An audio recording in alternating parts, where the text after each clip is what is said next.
Welcome. Today we're going to be taking a look at Glass Road. This is a 1 to 4 player hand management tile placement economic game, where you take the role of an entrepreneur in the glass trade industry. You'll be utilizing your resources to construct buildings, trying to have the best glass trade empire. How do you have the best glass trade empire and win the game? By having the most victory points at the end of 4 building periods or rounds. Now that we know what the winning condition is, let's take a look at the components set up and how gameplay works in Glass Road. Now let's take a look at the components. You have a 2-sided building board. One side is for 1 to 3 players and the other side is for 4 players. Building tiles. There are 3 types of building tiles. Processing building tiles. These have actions you can take anytime. Immediate building tiles. You will gain the reward when you build it. And bonus building tiles. These have in-game scoring. Landscape tiles. You have pits, groves, ponds, and forests. Start player goblet. For each player you have a landscape board, production wheels, the top is glasswork and the bottom is brickwork. You'll be moving resources on these wheels, and whenever there are blank brown spaces, you would move the wheel. Specialist cards. On the back of the card you have a color and crest for each player. On the front of the card, at the top you have the name. Below that you have a picture. And then at the bottom, on the left side, is the cost in red, or entry fee, and then the actions, or action options, to the right. Goods tokens. Each player will have 2 food and 2 charcoal, and 1 for glass, wood, water, quartz sand, brick, and clay. A solo player aid, and your rulebook. Now let's take a look at the setup. We're going to be setting this up for a 3-player game, which takes 4 steps. Step 1, get in place player components. Choose a color and get the corresponding specialist cards, a landscape board, a production wheel, goods tokens of each type, and 2 of food and charcoal. 6 forest tiles, 2 pits, 2 groves, and 2 pond tiles. Then you will place the landscape board in the center of your player area, matching the depiction listed in the rulebook for tiles. Then you'll place the production wheel next to your landscape board with the large arrow pointing up. And finally, you'll place your goods on their matching spaces on your production wheels.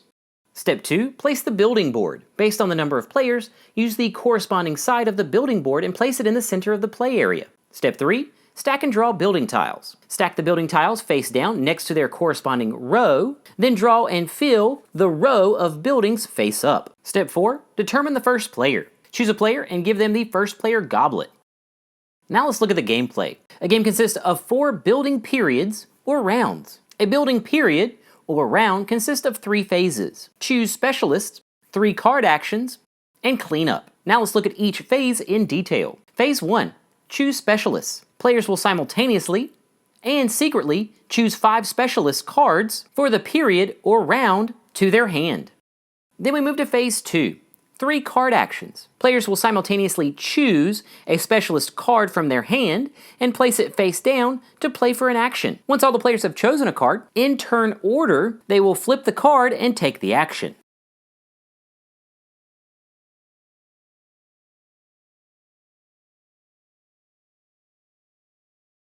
If, when revealed, another player has this card in their hand, they must play it now. If so, then both players would get to take 1 action from that card. The copied card would go on an empty indentation spot next to that player's landscape board. You are only allowed to copy twice during a building period. After 2, you do not get the benefit of playing outside your turn. If both players chose the same specialists, they would play them on their own turns.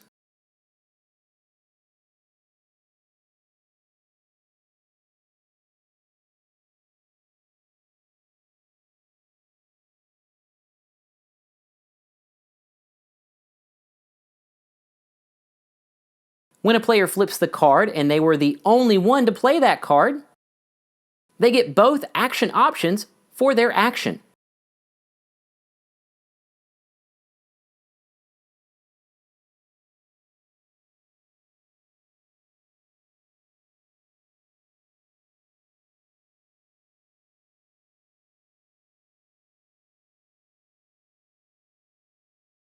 Once all the players reveal and take their actions, they would set those cards to the side and repeat this process for a total of 3 cards and their actions. When gaining or spending resources, you would move that resource on your production wheel. The large section is for the basic and small section is for the refined resource. If both brown spots are empty after an action, you would rotate the wheel until one is in a brown spot. When gaining food and charcoal, these can be moved on either production wheel unless it is indicated for both. When an action allows you to build a building, the cost to build a building is on the left of the building tile. The actions that are located on the processing or blue buildings may be used at any time. For wood buildings, they can go on any empty space on your landscape board, but brick buildings would replace other buildings. Keep in mind that you can also remove landscape tiles at any time.